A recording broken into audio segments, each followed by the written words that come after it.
Good afternoon আপনাদের সবাইকে। অনেক দিন বাদে একটা ভিডিও পোস্ট করছি। মাঝে বেশ কিছুদিন নতুন কোনো রেসিপি রান্না বা তার ভিডিও পোস্ট করা হয়নি।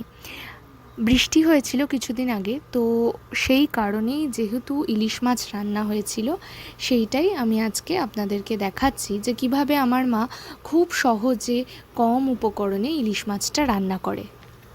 মাছটা গোটা অবস্থাতেই আনা হয়েছিল, তারপর আর কোনো ভিডিও নেওয়া হয়নি সেটার। মা কেটে ফেলেছে, তো এইভাবে কাটা হয়েছে পিসগুলোকে। এক একটা পিস মোটামুটি 6 থেকে 7টা পিস এখানে বেরিয়ে এসছে।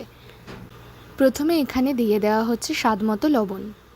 এবার এক এক করে দিয়ে দিচ্ছি জিরে বাটা, কাজু বাদাম বাটা, সর্ষে পোস্ত বাটা এবং হলুদ গুঁড়ো। কাজু বাদাম বাটার জন্যে এখানে আমি 9 থেকে 10টা কাজু বাদাম ব্যবহার করেছি। আর সর্ষে পোস্তর ক্ষেত্রে আমি রেশিওটা রেখেছি সমান সমান, মানে হাফ হাফ। এরপর দিয়ে দিচ্ছি 1 চা চামচ হলুদ গুঁড়ো। হলুদ গুঁড়োটা দেওয়ার পরে আমরা সর্ষের তেলটা দিয়ে দেব। সর্ষের তেল আমি এখানে 2 টেবিল স্পুন মতো ব্যবহার করেছি। আপনারা চাইলে আরেকটু বেশি বা কম আপনাদের যেরকম ইচ্ছা সেরকম দিতে পারেন।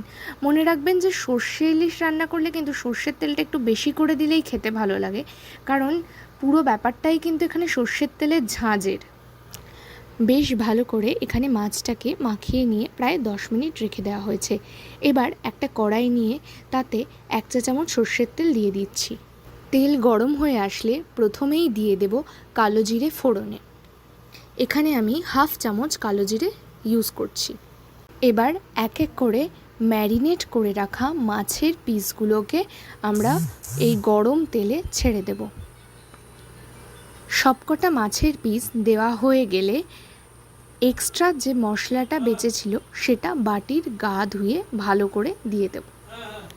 এরপর আর কোনো স্টেপ নেই, আর কিছু অ্যাড করতে হবে না, শুধু কাঁচা লঙ্কা ছাড়া। এই অবস্থাতেই আমাদের মাছটাকে ঢাকা দিয়ে প্রায় 10 মিনিট মতো রান্না করতে হবে। আমাদের বাড়িতে কিন্তু ইলিশ মাছ মা কখনোই ভেজে করে না, বেশিরভাগ সময়ই দেখেছি এরকম কাঁচা ইলিশই রান্না করে। এতে স্বাদ অসাধারণ হয় এবং ভাজা ইলিশের থেকে ইলিশ মাছটা কাঁচা রান্না করলেই কিন্তু আসল টেস্ট পাওয়া যায়। এবার কাঁচা লঙ্কা উপর থেকে ছড়িয়ে দিয়ে বেশ কিছুক্ষণ ঢাকা দিয়ে রান্না করতে হবে, প্রায় 10 মিনিট মতো। ঢাকা খুলে মাছগুলোকে উল্টো পাল্টে দিয়ে ওপর থেকে কাঁচা সর্ষের তেল ছড়িয়ে দিলেই রেডি আমাদের সর্ষে ইলিশ। আপনারা এভাবেও ট্রাই করতে পারেন এবং আমাদেরকে অবশ্যই জানাবেন আপনাদের কেমন লাগলো।